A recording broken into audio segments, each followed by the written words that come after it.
20 ноября 1942 года газета «За коммунизм» сообщила, что жители Улутилякского района собирают для бойцов героической Красной Армии теплые вещи.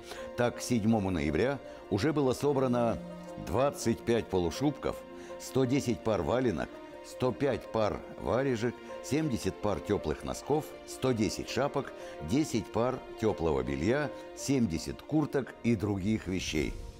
Автор статьи указал ряд сельсоветов, оказавшихся в этом важном для страны в те годы деле первыми по количеству и по времени.